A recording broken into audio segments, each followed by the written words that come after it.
আসসালামু আলাইকুম প্রিয় ছাত্ররা। আমি প্রথম যে আমার ক্লাসের পার্ট সেখানে তোমাদের সিলেবাস সম্পর্কে আলোচনা করেছি, সনেট কিভাবে ডিফারেন্সিয়েট করবে সেটা সম্পর্কে আলোচনা করেছি। আমি এবার আজকে ডিরেক্ট চলে আসছি তোমাদের একটা সনেটটার নাম হচ্ছে অ্যাসলিপ ইন দ্য ভ্যালি। খুব সুন্দর একটা কবিতা এবং খুব ইম্পর্ট্যান্ট তো প্রত্যেকটাই। এটা একটু ভালো করে পড়লে 2 থেকে 3টি লং কোশ্চেন তোমরা যদি করো, ব্রড অ্যান্সার টাইপ কোশ্চেন, আশা করা যায় কোশ্চেন কমন চলে আসে। যাই হোক, আরেকটা কথা বলি, ইংরাজিতে কমন বলে কিন্তু কিছু হয় না। ইংরাজিতে 11 বা 12 নিজে থেকে লেখার প্রচেষ্টাটা সব থেকে বেশি করতে হয়, কারণ বেশিরভাগ কোয়েশ্চেনে লাইন তুলে থাকে। টেক্সট বইটা হুবহু পড়তে হবে, টেক্সট বইটা পড়তে পড়তে একদম মুখস্থ হয়ে যাবে। এটা মাথায় রেখো। আজকে তোমাদের 3rd বা 4th ক্লাসে হয়তো এটা আপলোড করা হবে, আমার 2nd ক্লাস হবে। এই 2nd ক্লাসে আমি এই কথাটা বলছি, এটা মাথায় রাখো, খাতায় টুকে রাখো।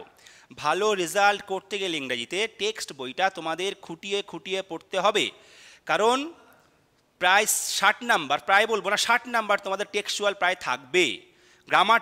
গ্রামারের সিলেবাসটা তখন আমার বলা হয়নি, তো গ্রামারের সিলেবাসটা তোমরা একটু দেখবে। তার মধ্যেও দেখবে যে 10 নাম্বারের তোমাদের টেক্সট বই থেকেই কিন্তু থাকবে। যাই হোক, আমরা চলে আসি আজকের আমাদের আলোচ্য টপিক, কবিতা sonnet asleep in the valley. লিখেছেন Jean Nicolas Arthur Rimbaud. Who is Jean Nicolas Arthur Rimbaud? Jean Nicolas Arthur Rimbaud ইনি হলেন একজন war poet. Was born in France, ফরাসি কবি। 1854 খ্রিস্টাব্দে জন্মগ্রহণ করেছেন, 1891-তে ক্যান্সার ভুগে মারা গেছেন। আমাদের সিলেবাসে অ্যাসলিপ ইন দ্য ভ্যালি আমাদের কাউন্সিল প্রবেশ করিয়েছে, তার অনেক কারণ আছে। আমি কারণের দিকে একটু বাদে যাচ্ছি। আমি কবি সম্পর্কে 2-1টা কথা এই কারণের জন্যই বলছি, কারণ এটা সাহিত্য। যে লিখেছেন এবং যে ভিত্তিতে লিখেছেন, যদি সেটা তোমরা না জানো তাহলে ঠিকঠাক বুঝতে পারবে না। উদাহরণস্বরূপ আমি বলি, কামাল স্যারের ক্লাসে তোমরা দেখেছো shall I compare thee to a summer's day beautiful sonnet by William Shakespeare. সেখানে দেখেছো প্রথমেই the sonnet begins with a rhetorical interrogation, একটা রিটোরিক্যাল কোয়েশ্চেন দিয়ে শুরু হয়েছে, shall I compare thee to a summer's day, আমি কি তোমাকে তুলনা করতে পারি। তোমরা সেখানে একদম ব্রডলি দেখেছো কবিতার বন্ধুর সৌন্দর্যকে তুলনা করেছেন। তিনি বলেছেন, আমি কি তুলনা করতে পারি তোমার সৌন্দর্যটা সামার্স ডের সাথে। কোশ্চেনটা হচ্ছে, আমাদের এখানে ওয়েস্ট বেঙ্গলে তো ঋতু আমরা 6টা দেখি, আর আমাদের এখানে গ্রীষ্মকাল তো প্রচণ্ড গরম, আমাদের কাছে খুব কষ্টদায়ক সিজন। যদি আমাদের পার্সপেক্টিভে ভাবি, ওয়েস্ট বেঙ্গলের পার্সপেক্টিভে ভাবি, তাহলে আমাদের ব্যাখ্যাটা কিন্তু ভুল হয়ে যাবে। কারণ আমাকে বুঝতে হবে কবি কিন্তু আমাদের ওয়েস্ট বেঙ্গলের মানুষ নন। এখানকার ঋতু, এখানকার ক্লাইমেট এক জিনিস নয়, এক জিনিস, এবং ইউরোপিয়ান কান্ট্রিতে আরেক জিনিস। কারণ ইউরোপিয়ান কান্ট্রিগুলোতে দেখবে বছরের প্রায় 8 থেকে 9 মাস ঠান্ডা থাকে, তাদের কাছে শীতকালটা খুব কষ্টদায়ক। এই 8 থেকে 9 মাস ঠান্ডায় ভোগার পরে, উইন্টার সিজন থাকে, ভোগার পরে সামার তাদের কাছে অনেকটা আরামদায়ক। ঠিক যেমন আমাদের কাছে, আমরা মনে করি স্প্রিং, বসন্ত হচ্ছে আমাদের কাছে খুব আরামদায়ক সিজন, কিন্তু ইংল্যান্ডের মানুষের কাছে তারা, হ্যাঁ স্প্রিং তাদের কাছে আরামদায়ক, কিন্তু স্প্রিং তারা দেখতেই পায় না, আমরাই এখন দেখতে পাই না। তারা সামারটাকে খুবই আরামদায়ক, খুবই টেম্পারেট, সামারকে তারা খুবই ভালোবাসে। উইলিয়াম শেক্সপিয়ার ওখানে গ্রীষ্মের দিনের সাথে বন্ধুর তুলনা করেছেন। কারণটা এটাই, গ্রীষ্ম তাদের কাছে যথেষ্ট টেম্পারেট, যথেষ্ট বিউটিফুল, যথেষ্ট সুন্দর। তিনি কিন্তু অন্যান্য সিজনের, উইন্টার দিনের সাথে তুলনা করেননি, স্প্রিংয়ের দিনের সাথে তুলনা করেননি, অটাম লেট অটামের সাথে তুলনা করেননি, বা রেইনি সিজনের সাথে তুলনা করেননি, তিনি করেছিলেন সামার সিজনের সাথে। কারণটা আমি বললাম। এবার দেখো, যদি ওই সামার সিজনকে নিয়ে আমরা ওয়েস্ট বেঙ্গলের পার্সপেক্টিভে ভাবি, আমাদের মনে কিন্তু প্রশ্ন চলেই আসবে যে সামার তো এত হট, সামার তো এত কষ্টদায়ক, তাহলে কবি সামারকে কেন বললেন, যে কেন সামারকে তুলনা করলেন। যদিও সেই কবিতায় আমরা দেখেছি যে সামারকে তিনি সুপিরিয়র করেননি, বন্ধুর সৌন্দর্যকে সুপিরিয়র করেছেন। তিনি তার বিউটিফুল ভার্সের মধ্য দিয়ে বন্ধুর সৌন্দর্যকে অমরত্ব দিয়ে গেছেন। আমরা লাস্ট লাইন দুটোতে দেখেছিলাম, যেখানে কনক্লুডিং কাপলেটে সো লং লাইভস দিস, একটা লাইন ছিল দেখবে তোমরা, যতদিন এই ভার্সটা, এই বিউটিফুল পোয়েট্রিটা বেঁচে থাকবে, সনেটটা বেঁচে থাকবে, আর মানুষের আইস এবং হার্ট ব্রিথ যতদিন থাকবে, ততদিন বন্ধু তুমি বেঁচে থাকবে। বন্ধু তো বেঁচে থাকা সহজ নয়, বন্ধু তো মরবেই, কিন্তু বন্ধু বেঁচে থাকবে। বেঁচে আছে কি নেই তোমরাই বলো। আজকে আমরা এত বছর পরে, 200-250 বছর, 300 বছর পরেও তার বন্ধুকে নিয়ে আলোচনা করছি। তাহলে আমাদের মধ্য দিয়ে, ভার্সের মধ্য দিয়ে উইলিয়াম শেক্সপিয়ারের বন্ধু অমরত্ব পেয়েছে। তুলনা করেছিলেন কার সাথে? না, সামারের ডের সাথে তুলনা করেছিলেন। তাহলে আমি একটু আগে কি বললাম, আমাদের ওয়েস্ট বেঙ্গলের সামারের দিন যদি ভেবে আমরা ব্যাখ্যা করি, সম্পূর্ণ ভুল হবে। এই জন্যই আমরা অ্যাসলিপ ইন দ্য ভ্যালি কবিকে, কোথাকার কবি এবং তার পার্সপেক্টিভে ব্যাখ্যা করব। তোমাদেরকে বলছি, যে সাবজেক্টগুলো, যে টপিকগুলো বিশেষ করে বাংলা এবং ইংরাজির তোমরা বাড়িতে পড়বে, আগে কবি পরিচিতি বা লেখক পরিচিতি সম্পর্কে জানবে, তবেই কিন্তু ব্যাখ্যাটা ঠিকঠাক আসবে। Anyway, asleep in the valley এটা হচ্ছে একটা war poem. War poem, war শব্দটা তোমরা জানো। ওয়ার মানে যুদ্ধ, যুদ্ধ সংক্রান্ত কবিতা। এখন এই যুদ্ধকে নিয়ে কেউ রোমান্টিসিজম করেছেন, যুদ্ধ তাদের কাছে একটা মানে খুব গ্লোরিয়াস একটা ব্যাপার, একটা রোমান্টিক একটা ব্যাপার। যুদ্ধে জীবন দেওয়া মানে বিশাল একটা ব্যাপার তাদের কাছে। তাদের মধ্যে একজন হলেন রুপার্ট ব্রুক, যে যুদ্ধকে গ্লোরিফাই করেছেন, যুদ্ধকে সুন্দরভাবে ব্যাখ্যা করেছেন, যুদ্ধকে তিনি টেনে নিয়েছেন, রুপার্ট ব্রুক। কিন্তু আচ্ছা, তোমরাই বলো, যুদ্ধ কি শান্তি আনতে পারে? পারে? পৃথিবীর ইতিহাসে first world war, second world war এবং অনেক যুদ্ধ হয়েছে, কোনো যুদ্ধই কি শান্তি এনেছে? আনেনি। কিন্তু প্রত্যেকটা যুদ্ধে ক্ষয়ক্ষতি হয়েছে, মানুষের প্রাণ গিয়েছে, সৈনিকদের জীবন গিয়েছে, সেটা এ পক্ষ বা অন্য পক্ষ, তারা মায়ের সন্তান। একটা পরিবারের একটা সন্তান মারা যাওয়া মানে সেটা কতটা ক্ষতি যার পরিবারে গেছে একমাত্র সেই জানে।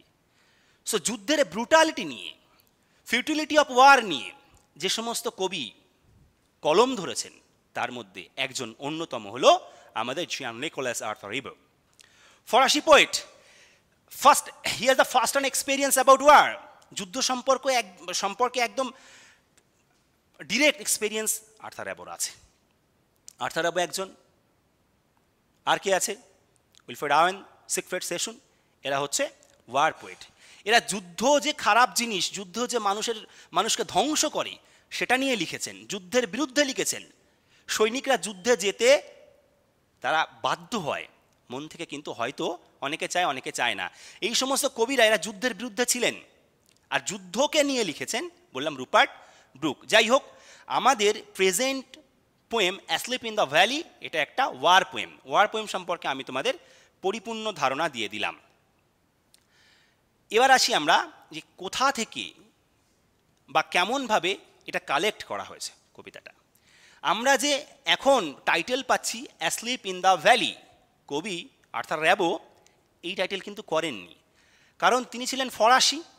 ফরাসি ভাষায় নামকরণ ছিল, কি নামকরণ ছিল? ডর্মার দ্য ভেল। এটা ডর্মার দ্য ভেল, ফরাসি ভাষায় এই নামকরণ ছিল। এটা ট্রান্সলেট হয়েছে ইংলিশে, যার বর্তমান রূপ আমরা পাচ্ছি অ্যাসলিপ ইন দ্য ভ্যালি। এটা কে ট্রান্সলেট করেছে? এটা পল স্যাকমিট ট্রান্সলেট করেছে। এই কবিতাটা লেখা হয়েছিল 1877 খ্রিস্টাব্দে। এই ইনফরমেশনগুলো তোমাদের প্রয়োজন। তাহলে কবি যে কবিতাটা লিখেছেন সেটা ফরাসি ভাষায় ছিল, তার নাম ছিল ডর্মার দ্য ভেল। আর এটা আমরা যে রূপটা পাচ্ছি, এটা ট্রান্সলেটেড রূপ, এটা ইংরেজিতে ট্রান্সলেট করেছেন পল স্যাকমিট, আর এটা লেখা হয়েছিল 1857। কবি এই কবিতাটা কেন লিখলেন, তার ব্যাকগ্রাউন্ডে কি ছিল, এটা লিখে রাখো। ব্যাকগ্রাউন্ডে ছিল ইউরোপিয়ান ওয়ার, 1870 ইউরোপিয়ান ওয়ার। কি বললাম? 1870 ইউরোপিয়ান ওয়ার। 1870 সালটা খুবই ইম্পর্ট্যান্ট। সে সময় ইউরোপের বিভিন্ন জায়গায় যুদ্ধ চলছে ফ্রান্স এবং রাশিয়ার মধ্যে। কবি নিজে সৈনিক ছিলেন, ফরাসি সৈনিকদের হয়ে তিনি লড়াই করেছেন। তিনি যুদ্ধে ফার্স্ট হ্যান্ড এক্সপিরিয়েন্স তার ছিল। 1870 খ্রিস্টাব্দের যে ইউরোপিয়ান ওয়ার ছিল, সেখানে লড়াই করার ফলে কবি দেখলেন যুদ্ধ মানুষের কোনো রকম উপকার করতে পারে না। যুদ্ধ কেন হয়? যুদ্ধ কেন হয়? যুদ্ধ ক্রিটিক্সদের মতে রাজনৈতিক নেতাদের স্বার্থ চরিতার্থ করার জন্য যুদ্ধ। তোমরা ভালো করে ভাবো, একটা যুদ্ধ পৃথিবীর ইতিহাসে শান্তি কিন্তু ডেকে আনেনি। প্রত্যেকটা যুদ্ধই পৃথিবীকে ধ্বংস করেছে, অর্থনৈতিক দিক দিয়ে, রাজনৈতিক দিক দিয়ে, সামাজিক দিক দিয়ে, সর্বদিক দিয়ে শেষ করেছে যে জিনিস, সেই জিনিসে বাধ্য হয়ে সৈনিকদের মৃত্যুবরণ করতে হয়। আজকে দেখো, আজকে আমরা ভারতবাসী, পাকিস্তানের সাথে আমাদের অহরহ লড়াই চলছে। তারপরে আমাদের বর্তমান আজকের দিনে বলছি, গতকালকেই চীনা সৈন্যরা অ্যাটাক করেছে, ভারতীয় সৈন্য কিছু মারা গেছে, চীনা সৈন্য কিছু মারা গেছে। মারা তো দুপক্ষেরই গেছে, উপকার কি কারোর হয়েছে? হয়নি, ক্ষতি হয়েছে। তাহলে যুদ্ধ ক্ষতি করে। যারা যুদ্ধের ফার্স্ট হ্যান্ড এক্সপেরিয়েন্স আছে, অর্থাৎ ওই সৈন্যরা, তাদের কাছে জিজ্ঞাসা করে দেখো তারা যুদ্ধে কতজন যেতে চায় আর কতজন যেতে চায় না। প্রত্যেকেই মায়ের সন্তান, তাদের সংসার আছে, তারা এই যে অল্প বয়সে মারা যাচ্ছে। একজন ওয়ার পোয়েট, তার কথায়, উইলফ্রেড আওয়েনের কথায়, যে তার এখনো অনেক কিছু করার ছিল, পৃথিবীকে অনেক কিছু দেওয়ার ছিল, কিন্তু দিতে পারেনি। তার আগে ইয়াং লাইফ শেষ হয়ে গেছে, মারা গেছেন। যুদ্ধ ক্ষতি করে। সেই ফার্স্ট হ্যান্ড এক্সপেরিয়েন্স আছে বলেই তিনি যুদ্ধের বিরুদ্ধে কবিতা লিখলেন, নাম দিলেন অ্যাসলিপ ইন দ্য ভ্যালি। আমরা যখন কবিতাটা পড়ব, প্রথম প্যারাটায় দেখব খুব সুন্দরভাবে এখানে দেখানো হলো যে একজন ইয়াং সোলজার ওপেন মাউথেড শুয়ে আছে। প্রথম প্যারাটায় দেখানো হলো একটা ভ্যালি। এই যে ভ্যালি মানে উপত্যকা, অ্যাসলিপ মানে ঘুমিয়ে আছে, শুয়ে আছে। ইন দ্য ভ্যালি, ভ্যালিতে, ভ্যালি মানে উপত্যকা, একটা ইয়াং সোলজার ভ্যালিতে শুয়ে আছে। প্রথম প্যারাটায় খুব সুন্দর ভ্যালিটার বর্ণনা দেওয়া হলো। আস্তে আস্তে দেখানো হলো, আমরা একদম শেষের দিকে যে দেখতে পারবো যে সেই যে সোলজারটা শুয়ে আছে ওয়াজ ডেড।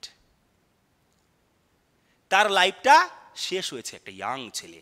সেটা যে কতটা তার ক্ষতি এনেছে, প্রকৃতি তাকে উষ্ণতা দেওয়ার চেষ্টা করছে, প্রকৃতি তাকে জাগিয়ে তোলার চেষ্টা করছে, কিন্তু যে মারা যায় তাকে তো আর ফিরে পাওয়া যায় না। এনিওয়ে, এটাই হচ্ছে ব্যাকগ্রাউন্ড। ব্যাকগ্রাউন্ড কি বললাম আমি? European war, 1870 European war. আর তোমরা লিখে রাখতে পারো, যুদ্ধটা বিটুইন ফ্রান্স অ্যান্ড রাশিয়া। কিসের মধ্যে ছিল? France and Russia. ফ্রান্স রাশিয়ার মধ্যে যুদ্ধ, এটা ছিল যুদ্ধের ব্যাকগ্রাউন্ড। যাই হোক, আমি কবি পরিচিতি সম্পর্কে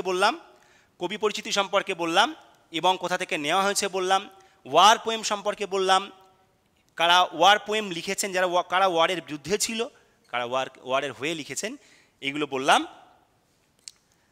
ব্যাকগ্রাউন্ডটা মোটামুটি কমপ্লিট করলাম। তোমরা এবার কি করবে? তোমরা এবার টেক্সট বইটা খুলে বসবে। যদি তোমাদের কাছে টেক্সট বই না থাকাই স্বাভাবিক, কারণ এখনও তো স্কুল খোলেনি, একাডেমি খোলেনি, টেক্সট বই নেই। তোমরা ওয়েস্ট বেঙ্গল কাউন্সিলের যে ওয়েবসাইট আছে সেখানে যে পিডিএফ কিন্তু ডাউনলোড করে নিতে পারো। আর যদি না পাও, নেট একটু সার্চ করবে, কবিতাটার নাম দিয়ে দেখবে টেক্সট চলে আসবে। আমি এখন টেক্সটটা লাইন বাই লাইন পড়ছি, তোমরা একটু দেখে নাও। খুব দ্রুততার সহিত পড়বো, কিন্তু কোনো রকম প্রশ্ন যদি তোমাদের থাকে পড়ার পরে, তোমরা অবশ্যই প্রশ্ন করতে পারো, আমরা দেওয়ার চেষ্টা করব। চলো শুরু করা যাক। অ্যাসলিপ ইন দ্য ভ্যালি কবিতার নাম লিখেছেন Arthur র্যাবো। A small green valley where a slow stream flows. কি বলছেন? A small green valley. ভ্যালিটা হচ্ছে গ্রিন, সবুজ, কিন্তু ছোট। যেখানে একটা ছোট গ্রিন ভ্যালি, যেখানে a slow stream flows, যেখানে একটা স্লো, ধীর গতিতে বয়ে চলেছে। স্ট্রিম মানে নদী, রিভার মানে নদী, স্ট্রিম মানে নদী। তাহলে what is the difference between river and stream? এটা একটু জেনে নাও। স্ট্রিম হচ্ছে ছোট নদী, এটাকে আমরা রিভিউলেট বলতে পারি, RIVULET। স্ট্রিমের একটা সিনোনিম বললাম, RIVULET, রিভিউলেট। রিভিউলেট হচ্ছে ছোট নদী, মন্থর টাইপের নদীকে রিভিউলেট বলা হয়, স্ট্রিম। তাহলে একটা স্বপ্নালু জগৎ যেন কবি তৈরি করলেন প্রথমে, একটা স্মল গ্রিন ভ্যালি, যেখানে একটা রিভিউলেট বয়ে চলেছে, একটা স্লো স্ট্রিম বয়ে চলেছে। And leaps long strands of silver on the bright gush from the mountain top stream the sun's rays, they fill the hollow full of light. কি বললেন তারপরে কবি? and leaves long strands of silver on the bright. আচ্ছা, পাহাড়ি অঞ্চলের নদী যদি তোমাদের দেখা থাকে দেখবে পাহাড়ি অঞ্চলের নদীর জল খুব স্বচ্ছ হয়, খুব স্বচ্ছ, কারণ পাথর বয়ে বয়ে আসছে, তো তলায় তো মাটি নেই, পাথর আছে, স্বচ্ছ হয়। আর পাথর ভেঙে ভেঙে ভেঙে ভেঙে সাদা কালারের যেন বালি। এখানে লং স্ট্যান্ডস অফ সিলভার, এখানে লিটারারি বোঝানো হচ্ছে শোর অফ সিলভার, অর্থাৎ সিলভারের একটা শোর বলতে সমুদ্র তটকে বলি আমরা আর কি, সেটা বোঝানো হচ্ছে। কিন্তু অ্যাকচুয়ালি এখানে লং স্ট্যান্ডস অফ সিলভার বলতে সিলভার কালার স্যান্ডকে বলা হচ্ছে। যাই হোক, ভালো করে ইমেজটা একটু বুঝে নাও, আমি একটু জাস্ট বোঝানোর জন্য আঁকছি, বোঝানোর জন্য। কেমন ইমেজটা? ধরে নাও এটা একটা পাহাড়ি অঞ্চল, ভ্যালি, এই পাশে একটা ভ্যালি মতো আছে, উপত্যকা মতো আছে, আর এখান দিয়ে বয়ে চলেছে একটা ছোট রিভিউলেট স্ট্রিম। সূর্যের আলো পড়ছে, সূর্যের আলো পড়ছে জলে, জলে পড়লে কী হবে? রিফ্লেক্ট হবে, রিফ্লেকশান হবে, রিফ্লেকশান হয়ে কি করছে? এই যে ভ্যালিটা ছিল, ভ্যালিকে লাইটে পরিপূর্ণ করে দিচ্ছে, চকচক চকচক করছে। ইমেজটা হচ্ছে এটা, বোঝা গেল? এটা ভ্যালি, গ্রিন ভ্যালি, সূর্যের আলো পড়ছে চকচকে রিভিউলেটের উপরে, সেখান থেকে রিফ্লেক্ট হয়ে ভ্যালিটাকে একদম পরিপূর্ণ করে দিচ্ছে। এখানে ঠিক এই ইমেজটাই ব্যবহার করা হলো। তারপরে আসি, from the mountain top stream the sun's rays they fill the hollow full of light, যেটা আমি একটু আগেই বললাম, সেটার পরবর্তী লাইনগুলো এখানে দিয়েছে যে ব্রাইট নদী চলছে, তারপরেই দেখো আমি একটু আগেই বললাম, ওটা বোঝার জন্যই বললাম। From the mountain top stream, মাউন্টেনের টপে যে স্ট্রিম ছিল, সেই স্ট্রিমে যে কি পড়ছে? সান রেস পড়ছে, সূর্যের রশ্মি পড়ছে, আর দে fill the hollow full of light, তারা হলোটাকে পরিপূর্ণ করে দিচ্ছে। হলো মানে ফাঁকা জায়গা বা খালি জায়গা। ভ্যালিতে যে ফাঁকা জায়গা বা খালি জায়গা আছে সেটা পরিপূর্ণ করে দিচ্ছে। সূর্যের আলো আসছে, আরেকবার বুঝে নাও, সূর্যের আলো রিভিউলেটে পড়ছে, স্ট্রিমে পড়ছে, সেখান থেকে রিফ্লেক্ট হয়ে ভ্যালিকে চকচকে ফাঁকা জায়গাকে পরিপূর্ণ করে দিচ্ছে। যাই হোক, আজকের ক্লাসে আমরা কবি পরিচিতি সম্পর্কে জানলাম, ওয়ার পোয়েট সম্পর্কে জানলাম, আর কবিতার প্রথম 4 লাইন জানলাম। নেক্সট ক্লাসে আমরা পরিপূর্ণ কবিতাটা আর বাকি যে 10 লাইন আছে সেটা ব্যাখ্যা করব। ততক্ষণ তোমরা সাবধান থাকো, ভালো থাকো। আসসালামু আলাইকুম। গতদিন আমরা অ্যাসলিপ ইন দ্য ভ্যালির প্রথম প্যারাটা পড়িয়েছিলাম। আশা করি তোমরা বুঝতে পেরেছো। যদি বুঝতে না পারো তাহলে তোমরা আমাদের হোয়াটসঅ্যাপ যে গ্রুপ আছে, গ্রুপে অবশ্যই জানাবে। আমরা অবশ্যই তোমাদের প্রশ্নের উত্তর দেওয়ার চেষ্টা করব। যাই হোক, বই খাতা বার করো। পড়াশুনো একাডেমিতে তো বসে করতে পারছি না, অনলাইনেই করি। বই খাতা বার করো, যেগুলো বলছি সেগুলো বুঝে নাও এবং লিখে নাও। আজকে আমরা অ্যাসলিপ ইন দ্য ভ্যালির সেকেন্ড পার্ট থেকে শুরু করব। 4টে লাইন আমি পড়িয়েছিলাম, কারণ আমাদের এটা পেট্রাখান মডেল অফ সনেট অক্টেভ এবং সেস্টেট স্টাইলে লেখা। 4টে লাইন পড়িয়েছিলাম, পরে 4টে লাইন বলছি। দেখো, প্রথম যে 4 লাইন ছিল, সেই 4 লাইনে কি ছিল? ভ্যালি, একটা খুব সুন্দর ভ্যালি, একটা স্বপ্নালু পরিবেশ তৈরি করা হলো, স্বপ্নালু পরিবেশ। এটা আমি ইমেজের দ্বারা তোমাদেরকে বুঝিয়েছিলাম যে একটা খুব সুন্দর ভ্যালির বর্ণনা দেওয়া হলো। তারপরে কিভাবে কবি ওয়ারের বিরুদ্ধে কথা বলছেন। তারপরেই তিনি বললেন আ সোলজার, একজন সৈনিক, ভেরি ইয়াং। ইয়াং বললেন, তার আগে অ্যাডজেক্টিভ যোগ করলেন ভেরি ইয়াং। ইয়াং শুধু তিনি নন, ভেরি ইয়াং মানে খুব যুবক। কেমন যুবক? এজ কিন্তু এখানে বলেননি। আমরা ভেবে নিতেই পারি ভেরি শব্দের মধ্য দিয়ে বোঝানো হচ্ছে একদম তর তাজা যুবক, অর্থাৎ 18 বছর বা 17 বছর বা তারও আগে হয়তো সে যোগ দিয়েছিল আর্মিতে। ঠিক তেমনই একটা তর তাজা ভেরি ইয়াং ছেলে, একটা সোলজার, লাইস। কেমন শুয়ে আছে? Lies, open mouth. এই যে ইমেজটা, ওপেন মাউথ, খোলা মুখ, খোলা মুখে শোয়া। কবি এখানে ডিরেক্ট বললেন না দ্য সোলজার ওয়াজ ডেড, কবি ডিরেক্ট বললেন না, কিন্তু ইনডিরেক্ট বললেন। তোমরা একটু ভাবো তো দেখি, ওপেন মাউথ আমরা কখন হই? ওপেন মাউথ যদি আমাদের খুব সাউন্ড স্লিপ হয়, তাহলে হয়তো বা কেউ কেউ ওপেন মাউথ হয়। আদারওয়াইজ মানুষ মারা যাওয়ার পরে তোমরা ভালো করে খেয়াল করে দেখবে মুখ তাদের ওপেন থাকে, খোলা থাকে, কারোর মুখ বন্ধ থাকে না।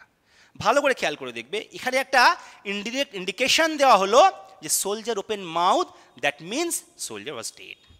তারপর প্রকৃতি কি সুন্দরভাবে তাকে যত্ন নিচ্ছে, কি বলছে, পিলো, পিলো মিনস বালিশ, বালিশ, একটা পিলো মেড অফ ফার্ন। কেমন বালিশ? আমাদের মতো তুলোর বালিশ না, খেয়ে দেবে তুলোর বালিশ, শুয়ে আছে তো উপত্যকায়, মেড অফ ফার্ন, ফার্নের বালিশ।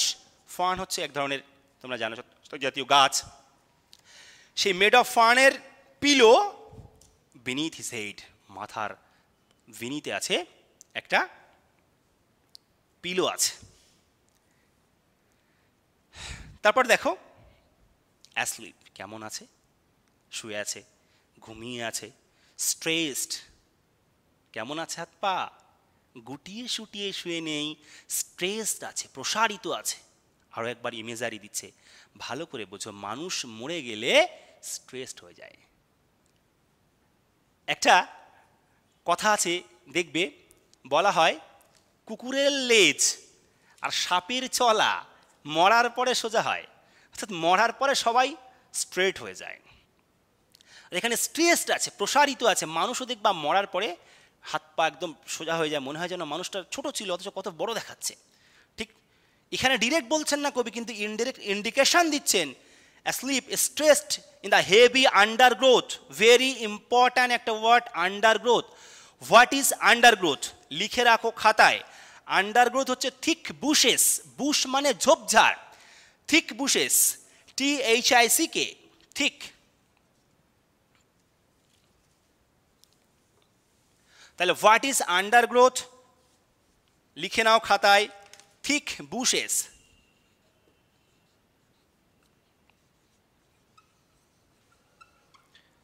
থিক মানে খুব ঘন, বুশ মানে ঝোপঝাড়, থিক বুশেস আমরা বলতে পারি, বা থিক গ্রোথ অফ প্লান্টসও বলতে পারি। যাই হোক, তাহলে আমরা দেখলাম প্রথম 3 লাইনে কি দেখলাম? Soldier very young, lies open mouthed, আর তার মাথার নিচে আছে পিলো, পিলোটা মেড অফ ফার্ন, আর সে শুয়ে আছে কেমনভাবে? স্ট্রেসড আছে। আর কি আছে না, ইন দ্য হেভি আন্ডারগ্রোথ, কোথায় শুয়ে আছে না? থিক বুশেসের মধ্যে, ঝোপঝাড়ের মধ্যে শুয়ে আছে। তারপরে দেখো কি সুন্দর ইন্ডিকেশন দিলেন কবি, পেল, পেল মানে বিবর্ণ। In his warm green sunsoaked bed, তার বেডটা কেমন? সূর্য যেন তার বেডকে উষ্ণ করছে, উষ্ণতা দিয়েছে। সানসোকড, সূর্য স্নাত, সূর্য শোক করা বেড। কেমন বেড? গ্রিন অ্যান্ড ওয়ার্ম, উষ্ণ, উষ্ণতা দিচ্ছে তাকে জাগিয়ে তোলার জন্য। ভালো করে তোমরা ভাবো তো, বীজের অঙ্কুরোদ্গমের শর্তর মধ্যে এই শর্তটা পড়ে কি না? জল, বাতাস, আলো। আলো যদি না হয়, হিট যদি না হয়, অঙ্কুরোদ্গম কিন্তু হয় না। তো এখানে দেখো যেন তাকে বাঁচানোর জন্য এখানে সূর্য স্নাত উষ্ণ বেড, সবুজ সূর্য স্নাত উষ্ণ বেড, কিন্তু শুয়ে আছে, অথচ তিনি পেল আছেন, বিবর্ণ আছেন। আমরা অক্টেভ শেষ করলাম, এবার শেষ স্টেটে আসবো। 6 লাইন, লাস্ট 6 লাইন। তারপর দেখো, his fit among the flowers. His fit, তার পা। ফিট, ফিট কোথায় আছে? ফিট আছে অ্যামং দ্য ফ্লাওয়ার্স, ফুলের মধ্যে। দেখো বিটুইন এবং অ্যামং দুটো প্রিপোজিশন, একটু ডিফারেন্সটা এখানে বলে দিই কেন এখানে অ্যামংটা ইউজ করা হলো। একটা হচ্ছে বিটুইন, বিটুইন এবং অ্যামং দুটোই প্রিপোজিশন।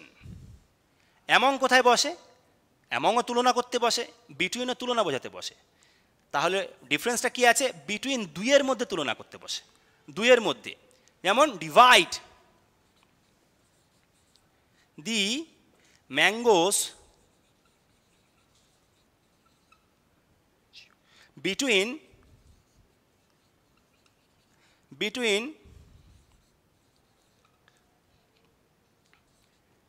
রাকিব অ্যান্ড সুরাজ। আমগুলো ভাগ করে দাও রাকিব এবং সুরাজের মধ্যে, দুজন পার্সন, রাকিব এবং সুরাজ, এই দুইয়ের মধ্যে তুলনা বোঝাতে বিটুইন আমরা ব্যবহার করি। অ্যামং কোথায় ব্যবহার করি? অ্যামংও কিন্তু তুলনা। কোথায় ব্যবহার করি? আমি এখানে বলতে পারি divide the mangoes among the whole class of 12 students. আমরা বলতে পারি ক্লাস 12-এর সমস্ত ছাত্রছাত্রীদের মধ্যে আমগুলো ভাগ করে দাও। তাহলে অ্যামং বসে বেশি জনের মধ্যে তুলনা বোঝাতে, আর বিটুইন দুইয়ের মধ্যে বোঝাতে। কবি তাহলে এখানে অ্যামং কেন ব্যবহার করলেন? বিটুইন তো ব্যবহার করতে পারতেন, কিন্তু অ্যামং কেন ব্যবহার করলেন? দেখো, মানুষ মরে গেলে আমরা তাকে শ্রদ্ধা জানাই, সম্মান জানাই, কি দিয়ে? ফুল দিয়ে। ফুলকে আমরা পিওর ভাবি। ফ্লাওয়ার আমাদের কাছে খুব পিওরিটির একটা পার্ট। প্রকৃতি তাকে শ্রদ্ধা জানাচ্ছে, সব ইন্ডিকেশন দিচ্ছে। পোয়েট প্রত্যেকটা ইন্ডিকেশন দিচ্ছেন যে সোলজার ডেড, কিন্তু ডিরেক্ট বলছেন না, ইন্ডিকেশন দিচ্ছেন। তার ফুল, তার পা আছে, ফিট আছে কোথায়? অ্যামং দ্য ফ্লাওয়ার্স, অনেক ফুলের মধ্যে তার ফিট আছে। হি স্লিপস, সে ঘুমিয়ে আছে। প্রকৃতি তাকে শ্রদ্ধা জানাচ্ছে। তারপরে কবি কি বলছেন? আরে মৃত্যুর পরে তো সবাই পবিত্র হয়ে যায়। His smile is like an infant's, ইনফ্যান্টের সাথে তুলনা করা হলো। ইনফ্যান্ট হচ্ছে একদম ছোট্ট শিশুকে ইনফ্যান্ট বলা হয়। তার হাসিকে তুলনা করা হলো হিজ স্মাইল, তার হাসি ইজ লাইক, লাইক একটা সিমিলি, কার মতো হাসি? না ইনফ্যান্টের মতো, জেন্টেল উইদাউট গাইল। একটা ইনফ্যান্টের হাসি কেমন থাকে? জেন্টেল থাকে, খুব নম্র ভদ্র সুন্দর হাসি থাকে। সেই হাসির মধ্যে গাইল থাকে না। গাইল মানে হচ্ছে ছলনা। গাইল মানে কি বললাম? ছলনা। গাইল মানে হচ্ছে কানিং, গাইল মানে ক্রাফটিনেস। ছলনা থাকে আমাদের, আমরা যারা ইয়াং আছি, যারা আমরা বুঝি শুনি, আমাদের হাসির মধ্যে অনেক ছলনা থাকে। কিন্তু বাচ্চাদের হাসি পবিত্র হাসি। মারা এখনো ডিরেক্ট বলেন, ইন্ডিকেশন দিচ্ছেন his smile is like an infants. শুয়ে আছে একজন সৈন্য, তার হাসিটা একদম ইনফ্যান্টের মতো জেন্টেল, উইদাউট গাইল, ছলনাহীন। নেচার কিপ হি ওয়ার্ম, হি মে ক্যাচ কোল্ড। নেচার, প্রকৃতিকে বলা হলো নেচার কিপ হিম ওয়ার্ম, তাকে উষ্ণতা দাও। হি মে ক্যাচ কোল্ড, তার ঠান্ডা লেগে যেতে পারে। কি সুন্দরভাবে কবি ব্যাখ্যা করছেন একের পর এক। আমরা তার ঠিক পরের 3 লাইন ব্যাখ্যা করলাম। যদি কোনো প্রবলেম হয় বলবে, আশা করি প্রবলেম হবে না। চলো তারপরে চলে আসি। The humming insects don't disturb his rest. ভালো করে মনে করো, দেখো দেখো তো, ঘুমাচ্ছি, মাছি বা মশা কানের কাছে হাম করছে, গুনগুন গুনগুন করছে ইনসেক্ট, আমাদের কিন্তু ঘুম ভেঙে যায়। বাট এখানে হামিং ইনসেক্টস, সে হাম করছে কিন্তু ঘুমকে ভাঙাতে পারছেন না। যদি জীবিত হতো হয়তো ভাঙাতে পারতো, কিন্তু মরা মানুষের ঘুম তো ভাঙানো যায় না। Humming insects don't disturb his rest, এই গুনগুন করা ইনসেক্টস তার রেস্টকে ডিস্টার্ব করতে পারছে না, পারবেও না। এটা তো চিরন্তন সত্য, পারবে না।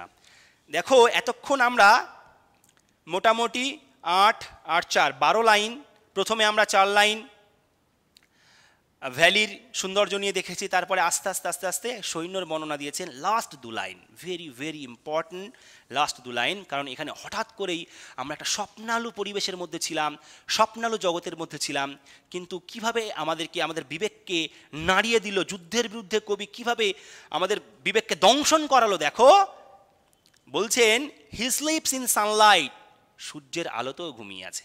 পারবে একজন জীবিত মানুষ সূর্যের আলোতে? সূর্যের এই প্রখর রৌদ্রে আমরা 1 ঘন্টা 2 ঘন্টা থাকতে পারি না, সূর্যের আলোতে আমরা ঘুমাবো কি করে? ইট ইজ কোয়াইট ইম্পসিবল, কিন্তু সে ঘুমিয়ে আছে। হি স্লিপস ইন সানলাইট, সূর্যের আলোতেও ঘুমিয়ে আছেন। One hand on his breast, কি আছে? আর একটা হাত আছে ব্রেস্টে, বুকে আছে। অ্যাট পিস, কেমনভাবে শুয়ে আছে? না অ্যাট পিস, একদম শান্তিতে। কোনো কিছুই তাকে আর তার শান্তিকে ভাঙাতে পারবে না। মেজররা তাকে জোর করে যুদ্ধে পাঠাতে পারবে না। সে এখন রাইডার্স টু দ্য সির মৌরিয়া মতো হয়ে গেছে। জেমস ইনেজের লেখা রাইডার্স টু দ্য সি, সন্তানদের হারাতে হারাতে, স্বামী সন্তান শ্বশুর সবাইকে হারাতে হারাতে যখন তার লাস্ট বয়কেও সমুদ্র কেড়ে নিল, খেয়ে ফেললো, তখন বলছেন আমার আর চিন্তা নেই, আমাকে আর টেনশনে ফেলতে পারবে না কঠিন সমুদ্র। যখন জীবিত ছিল পোয়েট, অনেক টেনশন ছিল, কিন্তু এখন সে তো শান্তিতে ঘুমিয়ে আছে, 1 হাত আছে ব্রেস্টের উপরে। তারপরে দেখো কি বললেন কবি, ইন হিজ সাইড, তার সাইডে, কোথায়? সাইডে। এমসিকিউ কোশ্চেন, কি আছে সাইডে? দেয়ার আর 2 রেড হোলস। ডিরেক্ট কিন্তু লাস্ট লাইনে এসে বললেন তার সাইডে আছে দুটি লাল হোল, হোল মানে গর্ত, দুটি লাল গর্ত আছে। কটা আছে? দুটি, অর্থাৎ দুটি ব্লেড তার সাইডকে এফোর ওফোর করে দিয়েছে। সে যুদ্ধের কজালিটি অফ ওয়ার হয়েছে। যাই হোক, এটা ছিল আমাদের 14 লাইনের আর্থার র্যাবোর লেখা যুদ্ধ বিরোধী কবিতা অ্যাসলিপ ইন দ্য ভ্যালি। আমি line by line, word by word analysis করে দিলাম। এর থেকে পরবর্তীকালে তোমাদেরকে টেক্সট এক্সাম নেওয়া হবে, আমরা কোয়েশ্চেন করে গ্রুপে সেন্ড করব। যদি তারপরেও কারো কোনো রকম প্রশ্ন থাকে অবশ্যই জিজ্ঞাসা করতে পারো। ততক্ষণ ভালো থাকো এবং আমাদের ক্লাসগুলো ফলো করো।